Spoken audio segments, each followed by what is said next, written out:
हड्डियों का दर्द, थकान, खून की कमी, कमजोरी सब करे चुटकियों में दूर जब खाएं आप सुबह सुबह ये एक लड्डू।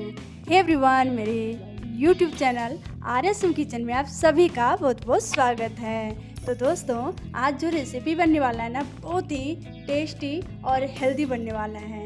आप इसकी सबसे खासियत ये है जो कि आप इसे स्टोर करके 1 महीने तक के लिए रख सकते हैं। तो चलिए शुरुआत करते हैं यहाँ पे मिठाई बनाने के लिए। ये तो लड्डू है, लेकिन बहुत ही खास होने वाला लड्डू है। तो सबसे पहले हमें भुना चना लेना है। जी, यहाँ पे आप भुना चना का लड्डू बनाएं, जो कि बहुत ही हेल्दी होता है। आप इसे स्टोर करके रख लें और बच्चे बूढ़े सबको आप एक एक लड्डू ज़रूर खिलाएं। तो दोस्तों, यहाँ पे हमें एक बर्तन लेना है बड़ा सा, और उसमें डाल देना है हमें चना। जितना आपको लड्डू बनाना हो, जितना चना का, उतना चना आप एक बर्तन में निकाल लें। तो मैं यहाँ पे 1.5 बाटी चना में निकाल के रख ली हूँ। अब इसका जो हमें करना है, छिलका निकालना है। तो छिलका 2 तरीके से निकाल सकते हैं। एक धूप में आप डाल दें और धूप में ही 2 बार हाथ से ही घसेंगे तो इसका छिलका जितना है निकल जाते हैं। नहीं तो फिर इस तरह से आप निकाल सकते हैं, जैसे हमने यहाँ पे निकाले। तो देखिए, यहाँ पे छिलका हमने उतार लिए। अब यहाँ पे 1-2 बच चुका है, तो उसे हम हाथ से ही निकाल लेते हैं। तो यहाँ पे बारी आती है कुछ ड्राई फ्रूट्स डालने की। अगर आप ना डालना चाहते हो तो आप नहीं भी डाल सकते हैं। तो मैं यहाँ पे थोड़ा बहुत काजू और बादाम ले रही हूँ। सबको पहले बारीक बारीक काट लेना है हमें। तो दोस्तों, अगर आप ड्राई फ्रूट्स डालते हैं तो और हेल्दी हो जाता है। अगर ना डालें तो कोई बात नहीं, टेंशन की बात ना हो है। अगर आपके पास में जितना उपलब्ध हो तो वही आप डाल सकते हैं, उसी में आप बना सकते हैं। तो देखिए, यहाँ पे बारीक काटने के बाद अब इसे हम साइड में रखते हैं। और यहाँ पे जो हमने चने का छिलका निकाल के रखे हैं, उसे हम दरदरा पीसेंगे। जी, आप यहाँ पे ये बात ज़रूर ध्यान रखना, इसे आप दरदरा ही पीसना, बारीक एकदम पाउडर नहीं बनाना है हमें। अगर आप बारीक बना लेते हैं ना, तो वो लड्डू खाने में उतना अच्छा नहीं लगता है, दांत में चिपकता है। तो दोस्तों, पाउडर यहाँ पे बनाने के बाद अब बारी आती है यहाँ पे गैस ऑन करने की, और उस पर हम डाल देंगे कढ़ाई। कढ़ाई में हम 3 चम्मच घी डाल रहे हैं, और जब घी गर्म हो जाए तो इसमें हम डाल देंगे दरदरा पिसा हुआ पाउडर। तो यहाँ पे हम मीडियम फ्लेम पे ही बनाएंगे। जी, यहाँ पे आप ज़रूर ध्यान रखें, मीडियम फ्लेम पे ही आपको बनाना है।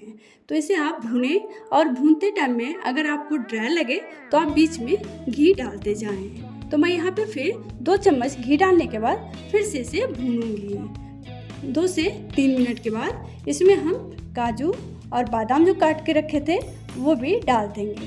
तो आप अगर अलग से इसे भूनना चाहते हो घी में तो आप भून सकते हो, लेकिन इसमें अगर आप इसी स्टेज पे डाल रहे हो ना, तो आपको अलग से भूनने की ज़रूरत नहीं है।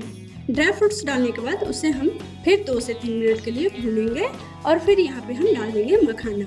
तो यहाँ पे मखाना जब हम डालते हैं तो इसे हम तब तक भूनेंगे जब तक कि मखाना हमारा कड़क ना हो जाए। जब आपका मखाना कड़क हो जाए तो फिर आप यहाँ पे इसे उतार सकते हैं। तो यहाँ पे बीच में हम क्या करेंगे, मखाना डालने के बाद 5 मिनट भूनने के बाद इसमें हम डाल देंगे किशमिश और नारियल पाउडर। तो यहाँ पे जो आप डालना चाहते हो वो डालें, जो नहीं डालना चाहते हो उसे आप हटा लें। और यहाँ पे अगर आप नारियल पाउडर डालते हैं तो इसका जो लड्डू का स्वाद है ना, वो दुगुना हो जाता है। तो देखिए, भूनते भूनते फिर यहाँ पे ड्राई लग रहा था हमें, तो हम यहाँ पे फिर 2 चम्मच घी डाल देंगे। तो दोस्तों, यहाँ पे इसे हम तब तक भूनेंगे जब तक कि ये मखाना देखिए यहाँ पे कड़क ना हो जाए। तो ये कड़क हो चुका है, तो इसे हम और 5 मिनट के लिए भून लेते हैं ताकि ये अच्छे से कड़क हो जाए। दोस्तों, अगर आप मेरे वीडियो को पहली बार देख रहे हैं, मेरे चैनल पे पहली बार आए हैं, तो प्लीज़ मेरे चैनल को सब्सक्राइब करें, लाइक करें, शेयर करें, बेल बटन को ज़रूर प्रेस कर लें, और साथ में हाइप भी कर दें। तो यहाँ पे गुड़ को हम कद्दूकस कर लेते हैं। अच्छा, अगर आप गुड़ की जगह पे खंड डालना चाहते हो तो वो भी आप डाल सकते हो, वो और हेल्दी होता है। अगर आप चीनी डालना चाहते हो तो आप जब गैस पे ही आप भून रहे हो तभी आप यहाँ पे चीनी डाल दें। या फिर सबसे हेल्दी बना रहे हैं तो गुड़ या तो खांड में बनाएं। तो मैं यहाँ पे गुड़ में डालूँगी। तो गुड़ कब डालना आपको, जबकि ये ठंडा हो जाए। गर्म होने पे आप गुड़ को बिल्कुल भी ना डालें। और मखाना आप हाथ से ही इसे एकदम बारीक बारीक कर सकते हैं, इतना कड़क हो जाता है। लेकिन ठंडा जब हो जाए तभी मखाना आप यहाँ पे उसे हाथ से तोड़ें। और फिर इस तरह से शेप आप अपने हिसाब से डाल लें, आपको बड़ा छोटा कौन सा डालना है, और आप बना के रखें और एंजॉय करें बच्चों के साथ में। सच में दोस्तों, बच्चे बहुत ही एंजॉय के साथ में खाते हैं। तो दोस्तों, आप लड्डू देख सकते हैं बनके तैयार हो चुका है ये हेल्दी लड्डू।